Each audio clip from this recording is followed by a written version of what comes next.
Hopefully Absolutely. you remember to bring up the screen. Yep. I'm gonna No radio cast. Radio cast. No radio cast going on here, man. We're good.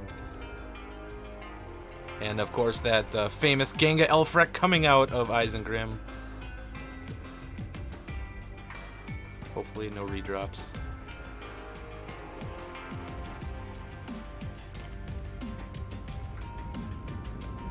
Should be NA per discussion yesterday. Coming in.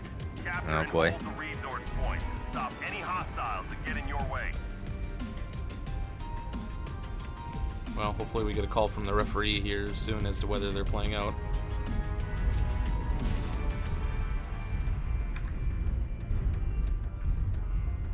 And I suppose in the interest of preserving that, we won't announce the mechs. They're already up on my screen. And there they go. Alright, so pretty much looks like we're playing this out here, so Looks like we're rolling forward, yeah. Okay, well, we are over Wild Ones right now. And I see some mechs up in the front here. Hunchback 4P, 8 medium lasers, 1 small laser. There is the pinpoint front-loaded damage. That's a lot of here. pinpoint front-loaded damage, but that's real hot. Right up behind him is a Black Knight with 4 medium lasers, 1 small laser, 3 large lasers. More pinpoint right there from that. Stalker coming up in the backside here. LRMs. See, there's where we were talking about the bracket builds. 2 SRM6, 1 LRM, 2 large lasers, 4 me.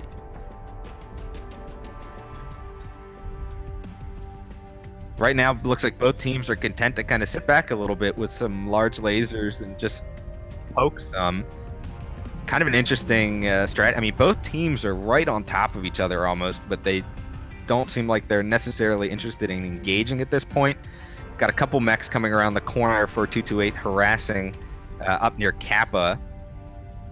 ISENGRIM is really grouped up, but they don't seem to be aggressive about it, and they are taking a ton of fire right now. Deathlord in the Banshee 3S down to 89%.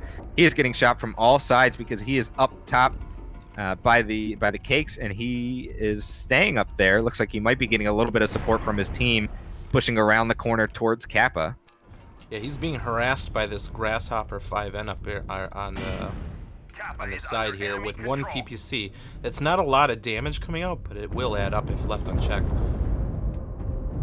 And at the very least, you can't just sit there and ignore him the entire time. Absolutely. Looks like we have a left side movement here by ISENGRIM. Yeah, and there's a light fight on Kappa right now. ISENGRIM has 3 mechs on top of 1 mech who is now legged. 4228, and it looks like ISENGRIM's going to be able to get this kill. Oh, that's going to be a big win there for ISENGRIM. Wolfhound. And he goes down. Down he goes. Nightbird goes down. That's a pretty big pick off there. Many colors, getting the kill. Absolutely, that's a big pick off there. So they are getting kind of pushed around here by Wild Ones, but getting that pickup. Now they're fighting 7v8. The other thing to keep in mind, there's another Jenner on 228's Val in the Jenner 7F. He is down to 77%. Took a couple shots from behind when he tried to go onto Theta. JZ making a risky pick over the ramp, gets hit down to 85%, but is able to return some fire down to Mechdane, who's at 85. A lot of spread damage, most of it to the CT though for Mechdane, but he still has all of his armor or structure available. And Gernhawk for Wild Ones in the Grasshopper. He's on the far side by Gamma and Epsilon. He might need to move up. I think he's basically out of the fight at this point because of ISENGRIM's rotation. So they are flipping very passive back there. They're flipping Sigma right now, 4 cap in favor of Wild Ones, but they are flipping Sigma. But ISENGRIM's still going to be down on caps. They're going to have to be a little bit more aggressive here at some point. Otherwise, those tickets are going to take away. About that Annihilator Quicksilver for ISENGRIM in the Annihilator. He is just kind of hanging out in the corner. I think they're anticipating maybe an aggressive move by Wild Ones, but really, for 2 teams that are very close to each other on either side of the ramp right now, not a lot of aggressive play. Magician looking the wrong way when Kondo came around the corner, and Kondo got some free damage in there on Magician and was able to slip away before taking return fire.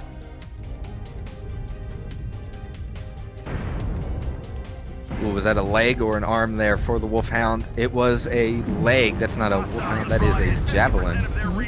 UCR Starwolf in the Javelin is legged. He's on top here, kind of getting ignored because the Commando is in the middle. The lights have moved up for ISENGRIM, and here comes ISENGRIM. And here comes the push. Yeah, Starwolf is stuck there on the Javelin. He's still putting out damage, but they're starting to... He's down. Annihilator going down. Self-destruction by that Annihilator. That's pretty costly. But they are pushing in onto that Black Knight now. 4 mechs down for Wild Ones. And ISENGRIM doing a really good job preserving all of its mechs. They do have Val coming up in the background, taking out Navid, taking out TKO. But Val coming up behind the Annihilator, but now getting into Jenner versus Annihilator is only a good fight in not stock mode. That Jenner is way too slow, even for as slow as the Annihilator is. Rathnor and the Black Knight getting pushed by Magician in that Stalker 4N with Deathlord backing him up in the Banshee. They are able to take him down. Only 3 mechs remaining here for Wild Ones, and it's looking pretty good for ISENGRIM right now. They are still below on caps, but if they can clean up, they should be able to take care of this. Saruman and in a Gernhawk commando. in that Grasshopper is still alive at 82%. I feel like he was a little too passive. Kind of in that mid game there. Val and Navid A1 here, they're going to try and jump on Saruman, who's in that commando who is capping. I don't know if Saruman knows he has a guy behind him as well, but he's trying to take down that Jenner F. He's getting support now from the Stalker coming in, as well as the Banshee as well coming in. Saruman gets taken down, but Magician able to take out Val, and only 2 mechs remaining. Where's that Grasshopper? He is on the other side of the map, headed towards Sigma right now, but taking a lot of fire. That Annihilator's caught up to him. And I believe that's a 4 AC-10 build. Annihilator? Did you just say an Annihilator caught up to a Grasshopper? Well, it came around the corner in range at least. So we were talking about that Annihilator, not sure how the Annihilator was going to be able to work in here, but sure enough, you put it up there. And it did its work. Yeah, and I think that's kind of the key, right? They used the Annihilator in the correct fashion in that they kind of kept him right around the ramps, right around Theta, didn't move him to the edge of the map. You know, a lot of times people will go to the ramps and then they'll maybe try and sneak around the backside, you know, try and rotate around them. ISENGRIM didn't do that. They stayed on the ramps, they kept their main body there, and when the time came, the lights came around, got Wild Ones turned around a bit, and then they pushed over. That's using that Annihilator to the best of your abilities, considering the speed. You can't do those sort of flanking motions. Well, they were able to take out a sail, but 4 caps ticking for ISENGRIM. They're starting to catch up. 600 tickets, though. And now something's going to be contesting Sigma here against Gernhawk, who is very weak right now. His center torso's in bad shape. They were able to neutralize Sigma too, which is pretty brutal. Gernhawk trying to hit him through the legs to slow that cap, and he goes down. Last one left is the Javelin. He played that match legged for like the last 2 minutes there, including that engagement. So now we have a 5 cap rolling in favor of ISENGRIM, and it's looking pretty good for them. They did a really good job on that push, preserving their mechs, and really focus firing very well on all those Wild Ones mechs as they pushed over. That was a very impressive push. And that gank in the beginning really setting the tone. Yeah, absolutely. The gank helps, and the key thing there is also just the fact that those light mechs came in around the corner, got the enemy mechs turned around, got the Wild Ones engaged on those lights, and the moment those lights were engaged, that's when ISENGRIM came over. That's the key to that push, right? Time it too soon, the lights die. Time it too late, and your team walks into a firing line. Absolutely. That was a very impressive arty strike there on that cap point as well. That Javelin really felt that one. But at this point, if he doesn't go down, 50 tickets left for ISENGRIM with a 4 cap. A few seconds away from victory in this first drop. Of course, this is best of 3, so Wild Ones is not out of this one yet. They got at least 2 more drops if they want to win this match. But good, solid start by ISENGRIM there. Very, very impressive push. Good control, good focus. ISENGRIM clearly showing that they're coming into the semifinals ready to play. A couple big numbers here. Annihilator and Stalker, the two of the assaults, pulling over 500 damage apiece. And that's the other aspect we'll have to get used to in stock modes, right? Damages are going to be down. There's less armor on the field. There's less heat available for players. Less guns. Less guns. Jay-Z did 488 in the Stalker. Good job in a losing fight there. But, you know, really you see the Grasshopper Gernhawk, who played in the backfield that whole time with 151 damage, was one of the last mechs to go down. Just got to see more damage output out of that mech. Absolutely. Well played to ISENGRIM. All right, so then they will be prepping for drop 2. We'll have to do another map banning phase. There's a possibility they could end up right back on Mining Collective yet again, but we'll have to wait and see what ends up happening there. But Mining Collective, I mean, we've seen these teams play on Mining Collective before, but surprisingly pretty solid push capabilities from these stock mechs, especially with that Annihilator.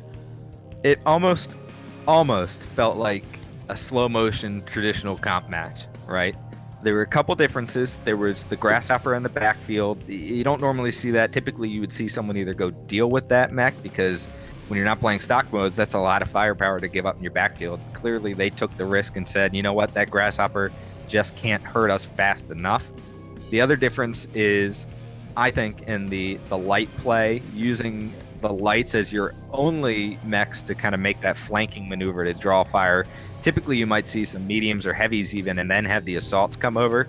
But again, the reduced speeds in stock modes, I think, play into that decision. You send the lights over because they're a little faster, but your mediums and your heavies, they aren't quite as fast as you're used to playing anymore. So you leave them with the main body, the shortest distance to the fire. But, you know, overall standard, it's those little tweaks and how well teams adapt to those tweaks. I think that's going to make the difference here. All right, well, let's watch the map banning phase for drop 2, best out of 3. We'll have to see where we end up. But really, we're used to seeing people get punished when there's big solid peaks, and we saw a little bit of that. Like, Mining Collective got banned. Wild Ones does not want to try it again. We're heading over to Caustic Valley for this next one. So already seeing a little bit of variety here.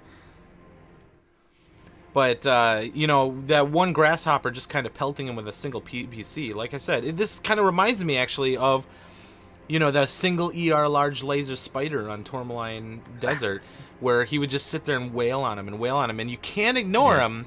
He's not a huge threat, but you can't ignore him. So one little light mech can force people to move. We saw that Grasshopper hitting ISENGRIM, and it forced him to move. We saw that left side movement. Key here is that light mech getting cut off in that back point.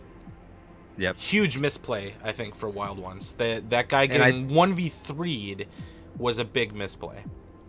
Agreed. I think the one difference in your analogy there between the Spider and the Grasshopper is the Spider is annoying and you can't ignore him, but if you try and move away, right, if you try and get behind cover, that Spider is so darn quick that 2 seconds later he's in a different position and he can still hit you. And so you've got to send someone to deal with you. The problem with that Grasshopper, what I didn't like about that strategy is, yeah, he was doing damage. ISENGRIM moved. You're right.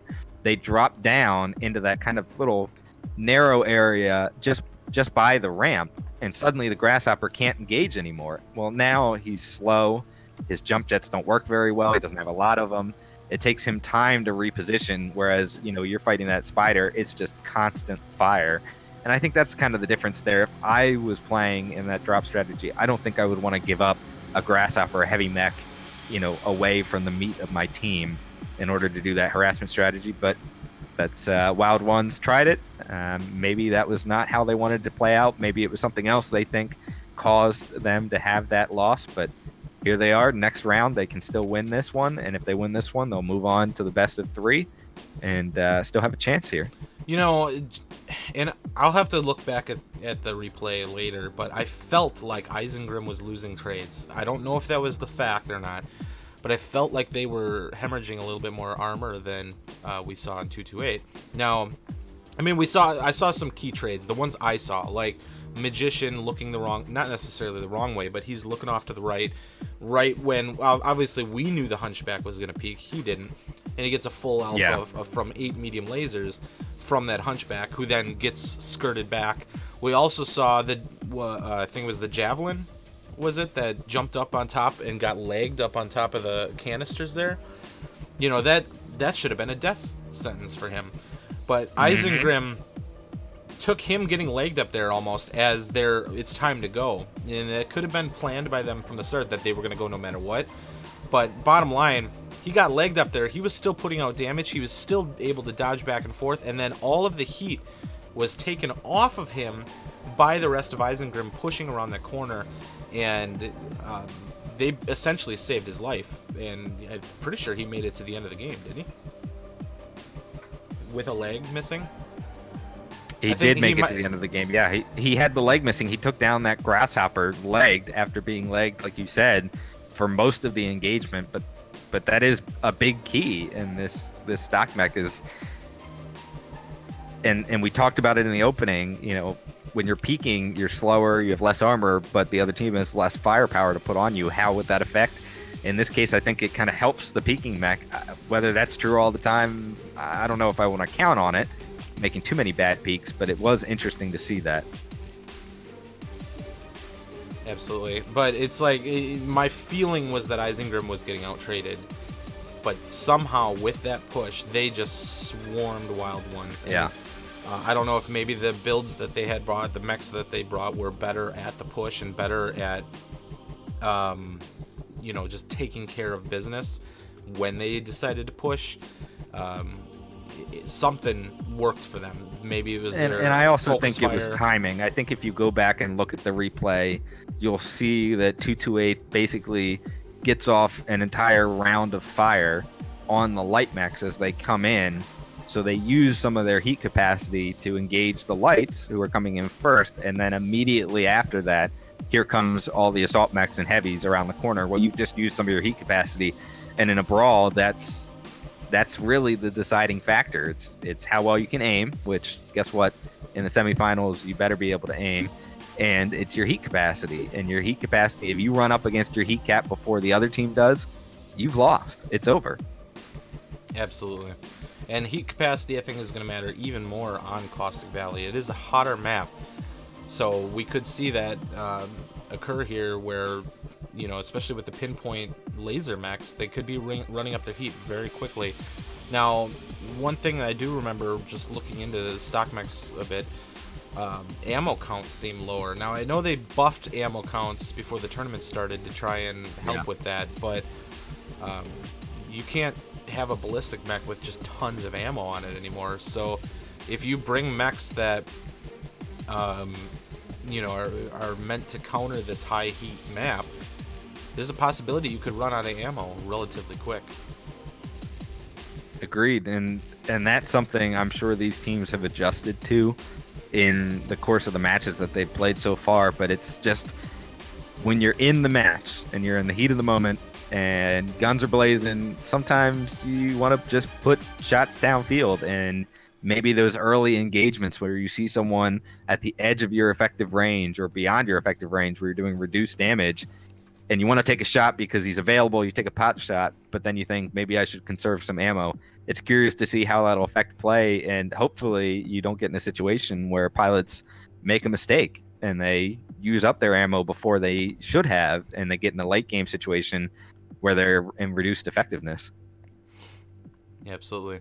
So welcome to Caustic Valley. Obviously, we did not have Caustic Valley as an option last tournament, so this is going to be a bit of a new thing for us to watch. We've seen a lot of this in MRBC, so we're very familiar with the map for the most part, but if any of you out there just catch the World Championships, this should be new flavor for you guys.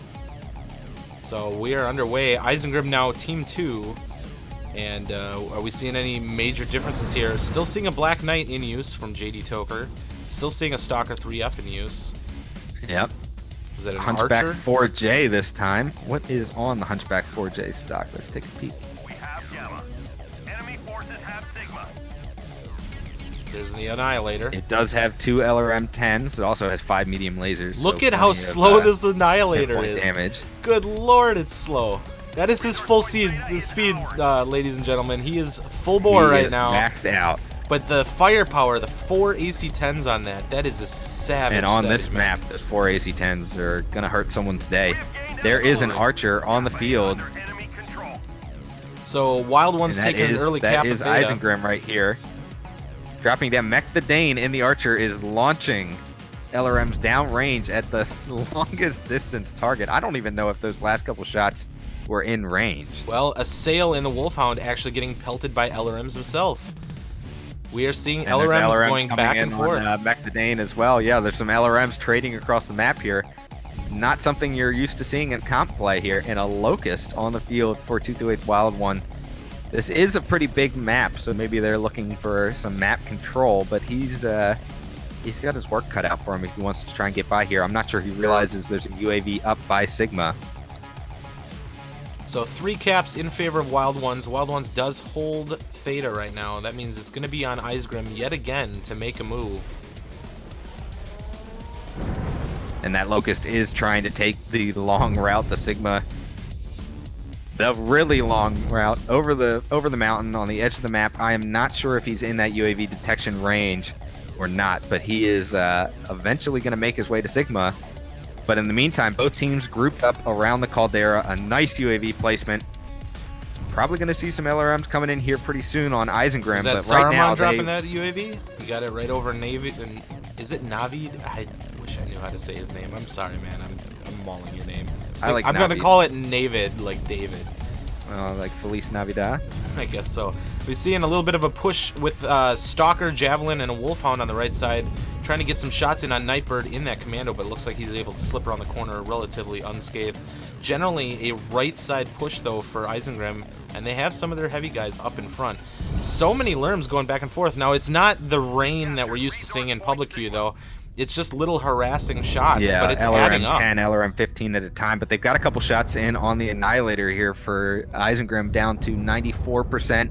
Kondo and the Banshee at 87, taking some more fire here. They've got a lot of shots downrange on them right now. ISENGRIM is underneath the UAV. I don't think they realized it until just now.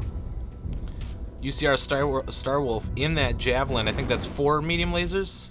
Yeah, 4 medium lasers. Ooh, right leg gets opened up by a pretty big hit there. But he's getting some harassing shots in on Kondo in that Banshee. Was able to provide some Kondo is in a danger spot right now. He is slow, he is in reverse, and he doesn't have a lot of cover.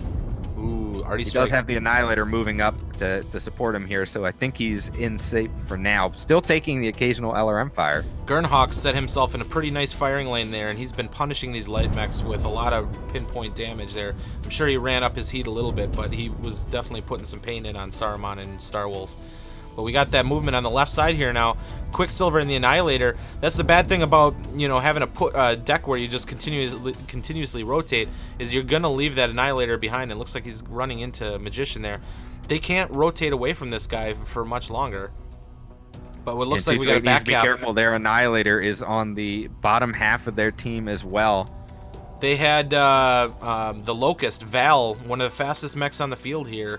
He's going for the 4 cap now. ISENGRIM is going to be forced to move, and sooner rather than later. With 400 tickets to 230, they're not going to have time to race the caps anymore. They need to... Oh, Starwolf getting legged out in the open here. The other leg is wide open. And here comes Jay-Z is coming after him in that Stalker. He is moving up quick, and I don't think ISENGRIM has really responded to the fact that he is he's moving up with some support, but he's still pretty the commando's far on up top of him. I don't think Starwolf is going to be able to make it out of this one. Left leg, one more shot, but it looks like they're going to take this advantage. And they just legged the Wolfhound as well. That's huge, especially when you're down on caps. You cannot be losing light mechs like that. And Jay-Z is going to sit there and just drop them. There goes the Wolfhound and the Javelin. That's big. Absolutely. So 2 mechs down, 2 of the light mechs down for ISENGRIM. They're down on caps.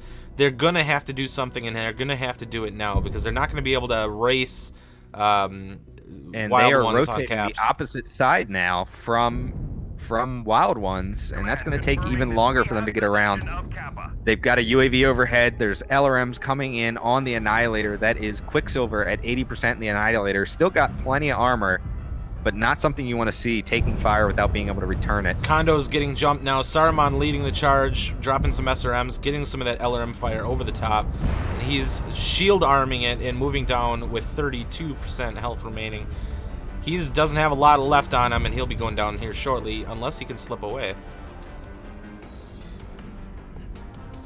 Magician charging that 4J. Magician's charging forward, but there's a just walked around the corner. JD Toker walked around in that Black Knight against the Annihilator. It is now 5 caps, so we're mere seconds away from victory in favor of Wild Ones. Even if ISENGRIM manages to kill all of Wild Ones right now, they've only got 1 commando. They're not going to be able to pull this one off. It's over. Magician goes down as well. Gernhawk getting some redemption in that Black Knight. And now it's just cleaning up. Is that Mech the Dane in the Archer there? Yep. Yep, Mech the Dane going down. Only 3 mechs remain. Tickets. What a turn of events here. I mean, that was a nice play, bringing the Locust in, clearly dedicating him to the cap game, and it works out for him. So what went wrong there for ISENGRIM? Because they did not seem like they were as aggressive as they were last. But I think this map really showed the weakness of the Annihilator, because even when they were pushing and pushing and pushing, that Annihilator could not keep up. There's no way they were going to be able to keep pushing around and still have his firepower to bear. So while they're waiting for him to move up, if he was even moving up at all, they were losing on caps, and losing consistently on caps. Yeah, and it really felt like it was just not a very decisive map. There was a period there where we talked about it when they were about to go up on the 4 cap, and it was what, like 400 tickets to 250, 200? That's the point where you need to decide, right? We're either going to cap or we're going to go, and you probably should go. And it didn't feel like that happened. Then the lights get legged. The Javelin, I didn't see exactly how that Javelin got legged. But having the light mechs they were basically harassing around the Caldera in a situation where you're getting pretty well handed to you on the cap battle. Not sure that's what the lights really should have been doing there, but the key Val and the Locust goes 130 kph plus with speed tweak if he's got that equipped, and that makes the difference, right? I mean, now you've got a Locust who's doing nothing but running around capping, and if you're not decisive and either we're going to move or we're gonna cap, then you're in trouble. And in stock mode, like we've talked about throughout the night, it's slower, and the time that you have to make that decision comes at you faster. Yeah, and I think that Javelin got lagged when the 2 lights were attempting to work through to grab another cap, and they were on their way back, I believe, and he already had an open leg. They were doing a lot of aggressive peeking to drop UAVs, to get targeting data for their team, almost relying on their LRMs a little bit too much. Both teams are tossing it at each other pretty well, but it just seemed like Wild Ones, first and foremost, secured Theta. That's huge. They got Theta. ISENGRIM didn't even seem to really challenge it. So they've got the 3 cap right off the bat. That immediately means ISENGRIM has to make a move, and they've got a slow mech on their team. That's a savage combination right there, and I never really saw a coordinated effort from them. I saw the movement up the right side. Right when they move up the right side, boom, back capped. The only guys there to stop them, Stalker and Annihilator. They can't chase down a light. They can't effectively block that. And that city back in that corner, a lot of cover for them to sit behind and be able to fully cap, even with somebody that's able to stare them down. They don't have clear sight lines into that cap. Yeah, and it really, to me, just felt like ISENGRIM had this indecisive approach to them, where they were kind of like, oh, well, we'll play it by ear. We'll either, push on them or we'll cap them. We'll kind of be in a position to respond to anything, which it's traditionally how you play, right? I mean, you play faster in games where you're not limited to stock loadouts. 228 had that Locust. That Locust basically made initial moves to go around the edge of the cap. They secured Theta right away. They were aggressive in doing so. They brought faster mechs. It clearly was a cap strat from the beginning, and they stuck to it.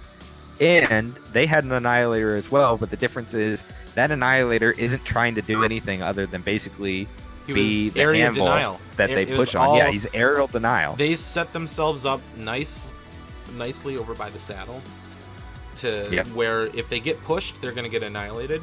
Annihilated. That was terrible. I'm here all night. You know, they got good sight lines for some of the keycaps because the tough part is, let's go look at the map voting here. That the two caps on that left side there behind Wild Ones, very tough to get to. From looks like we're going back to Mining Collective. ISENGRIM hoping that lightning strikes twice on Mining Collective. But you know, those caps are so far out in the open, and from where they were positioned, they can hit anybody trying to go and get there. As we saw by the javelin getting lagged, they were able to get their shots in to do that damage. So they basically are able to back cap because they're protected from ISENGRIM doing the same thing. By the cover. Yep. They're by the cover with their faster mechs. And then they're using their main body to protect the others, and they're using their main body to protect Theta. So they got a 4 cap from that. And a lot of it really is how the map is designed, but ISENGRIM, they didn't go into this not knowing that they had those strengths. They had to counter that. Yeah. And I really, to me, like I said, I feel like the answer from ISENGRIM, when you see that's backcapping, you know they're down a couple mechs. Now it's a Locust, but you know that's a mech that could have been used for something else. And so you've got to be aggressive. And it just really didn't feel like the call ever came, or if the call came, it wasn't executed properly, or it came too late. And I almost feel like you're towing this Annihilator around. I almost feel like they would have been in better shape pushing over saddle. And you don't see it often. But when you're, the guy spawned on the left side, it probably would have been the closest distance if they had him running there pretty much from the start. At the very least, one of two things I think is going to happen. You're either going to get a massive firefight with the Annihilators, and maybe you can pull it off using, clearly they have really good focus fire. So they could either have just powered them down that way, or Wild Ones rotates out. Well, where do they rotate out? They rotate out to that weak side. That is where ISENGRIM ended up. They would end up rotating around, and then they would be in a position where they wouldn't be able to cover those 2 far caps that are out in the open. ISENGRIM could send somebody out there, cap those, and they might not get Theta, but they could at least try and work some of those outside caps and then ignore the city cap. The one in the factory there. That's the only thing I can think of, really, because you can't really do like a straight through the center push either. I mean, at least with the saddle side push, you can get your Annihilator in position and then breach over, going over the Caldara with him. They're peeking, they're ducking, they're peeking, they're ducking, they're peeking, they're ducking, and you're just getting wailed on as you're this big, slow-moving target. Maybe he could have soaked some damage for his team, and then they could have gone and breached over, but he would have been useless until he would have been able to bring his guns to bear. But really, I don't know, just on paper anyways, I just feel like just dragging this Annihilator up the right side was just slowing the entire battle down for him, and they got just picked apart by caps. Yeah. But here we go. Best of 3, and we have in our first semifinal match, our first game 3. Absolutely. What do you say? You always like a 2-1 decision? I always like 3-2 decisions, but yeah, in this case, you know me, I like a 2-1 decision. Technically, last match we saw was the first drop 2. So. Well, yeah, but that's not as exciting. Exactly. I mean, it was exciting, but not as exciting as a drop 3. At least not a match for all the marbles, as they say. The Ganga Elfrex go out, and we're going to be seeing these guys coming in on the dropships. Back to Mining Collective. If you tuned in earlier, you saw ISENGRIM taking a pretty convincing win on this map. And they're hoping to repeat it. Now, the big question, Ben Affleck, I love it. But did Wild Ones learn anything from that loss? That's the question. And it looks like there's a Locust now on ISENGRIM's team. I don't remember them running a Locust on this map before. Ooh, look at that nice logo on the back of Jay-Z's mech.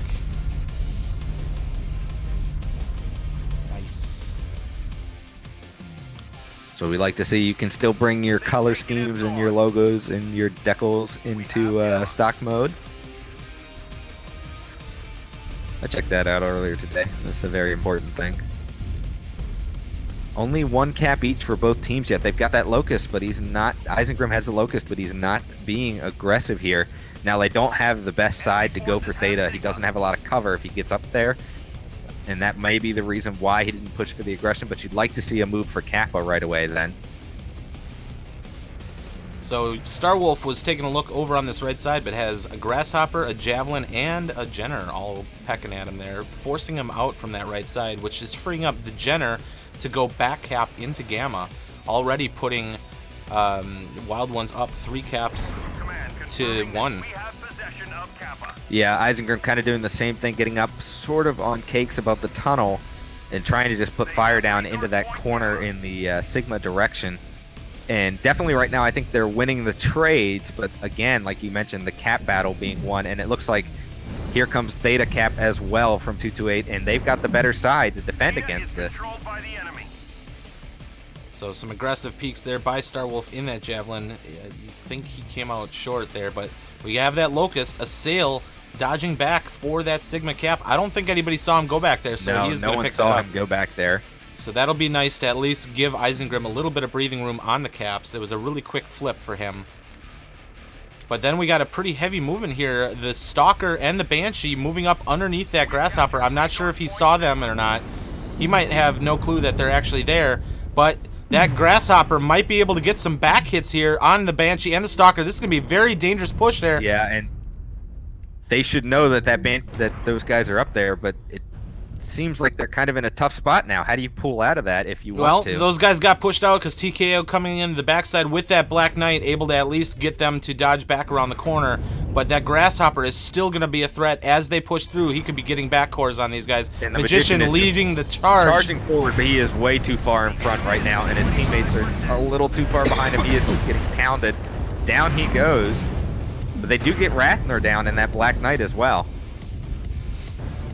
So yeah, these backcours are brutal. Sent the Annihilator over the ramp by Theta, and he is just marching forward on this Hunchback. Deathlord gets taken out. Val shooting him in the back. Jay-Z shooting him from the front. Didn't take much to take him down. This Jenner coming in on the backside is going to be brutal. TKO in the Black Knight gets taken down as well. Mech the Dane in that 4P going up against a shutdown Lermgod. Quicksilver able to come in the background and hit him in the back armor, but he gets taken down as well. Gets taken down from behind as well. Now, I think ISENGRIM only has 4 mechs remaining. Magician actually did fall earlier, but we've got 5 left for Wild Ones. He is actually stripped, though. It doesn't look like he's either he doesn't have any weapons or he doesn't have any weapons that can fight in that range. He's lost both arms on that Stalker. They're chasing Kondo around. Kondo chasing a Sail in that Locust, but they're getting up on Theta now. They're trying to mix it up with them, but they're a little bit split now. Oh, Javelin goes down. Legged and goes down. The Sail needs to keep himself safe up there, though. They have time on tickets. Still being alive is definitely going to be tough for ISENGRIM to come back on. Nice strike. Very nice strike there. But a Sail, it needs to stay alive, though. If he gets taken down, that's going to be absolutely savage for ISENGRIM if they have any hope of coming back. Only 3 mechs left for ISENGRIM. Firepower on the field as well with these light mechs in stock. Saruman in the commando moving up 12%, and the man is still alive. And he gets taken down. 2 mechs remaining, a Locust and a Hunchback 4P. Mech the Dane, who usually is the first to die with his team, actually able to, with his, I know why he's alive now, because he's basically stick. They took out that right hunch on him, and now he's just got a head laser and an arm laser, small and a medium, doing whatever he can. Does get the kill with that Locust, though, so there's still 2 mechs up. Jay-Z is out of the fight. It's technically 2-on-2, but these mechs are hurting. Well, they couldn't ignore Mech the Dane for very long, and he still has capping capability. But he turned the wrong way. Oh, it takes a shot in the back. Now he's engaged, but he is up against a little bit more firepower in that Javelin than and he goes down. Down he goes. Last one remaining is a Sail. See if I can grab his mech here. Can't have a lot on it at 52%. One more shot to the back and he's gonna be in trouble. A lot of hurt mechs on the field though. Someone needs to teach Assail how to drive. He's hitting a lot of corners here. Ooh, and he goes goes. down. Trapped enough resources. Good effort There by you have it. ISENGRIM. But Wild Ones taking the first match of the semifinals. And I think the difference there, the mechs that 228 Wild One had kind of off to the side, that Grasshopper once again off to the side was much more aggressive, it felt, that game. It helped. ISENGRIM basically came to him, but he was putting a lot of damage down. 272 is respectable, and I think in stock mode it's even more respectable. But Lermgod in that Annihilator, 628. Absolutely. Wow. I mean, a lot of that was back hits too. I saw a lot of assaults going down to rear torso. But like, yeah, that Grasshopper being left alone on that push on the right side, that was a risky push on the right side, and really, you know, it was a good effort, but they kind of let him do it to him. Yeah, I felt like in the first match on Mining Collective, ISENGRIM was very coordinated. Their push was together. Their lights came in to engage. The second match, I mean, they had the Annihilator on one side of the ramp, basically pushing on his own. They had, you know, the Stalker and the Banshee coming over the other side of the ramp. They had like some sort of split push going on, but then the Grasshopper was behind them. You know, the Stalker for Jay-Z was kind of in the corner. He backed himself into a corner, stayed alive for a while. Really just felt like it was disorganized coming out of ISENGRIM. Really, and you know, Wild Ones, I feel they didn't make the same mistakes they did in the first drop. They didn't allow ISENGRIM to push up that left side. They had a much better answer to that left side. I don't know if ISENGRIM simply wanted to mix it up to go on the right side, or if they were doing it in response to a stiffer resistance on the left. Either way, though, they sent their big boys up that right side. Didn't really have any answers for the guys that were up on the right. They didn't have a light mech up there to try and flush them out. They did get him back around the corner. I think it was a good move by that Grasshopper to actually back up and get into a reception position, because if he had stayed where he was, they still had like Black Knights and stuff moving up that could have shredded him down. So moving around that corner allowed him to freely just use up his heat standing still at anything that came around, and they just hit him from every possible angle. While Wild Ones did take a lot of damage in that process, just really was able to come out on top just through basically surgery. You know, they did surgery on those mechs. It did get a little close at the end there, but you know, it was just very solid effort, very solid coordination by Wild Ones. Yeah, those mechs, like you said, on the right side, that Grasshopper, I believe he had, was that the Javelin supporting him as well? He had another mech with him. I believe it was, yeah. Basically, you know, Eisen pushed around that corner, and they had mechs in front of them, mechs behind them. That's never a good place to be. And at that point, can't go anywhere else. You're committed. And so I think going back and looking at that, you know, Eisen's drop callers probably will make a different call in the future. But good for 228. They came out, and really in that first match, Eisen just steamrolled them. They come back and they say, you know what, we're going to do a cap strat. They stuck to their guns. On the second match, they did the cap strat. They kind of had ISENGRIM on their feet, on their heels a little bit. And then the final match, you know, that push was not nearly as good as the first one. But at the same time, I felt like 228 was more aggressive in countering the push and engaging during the push than they were in the first match. So they were able to learn from what happened and come out and really did a better job in that final match. It's not means that it's the end for ISENGRIM, though. There is a loser's bracket as well.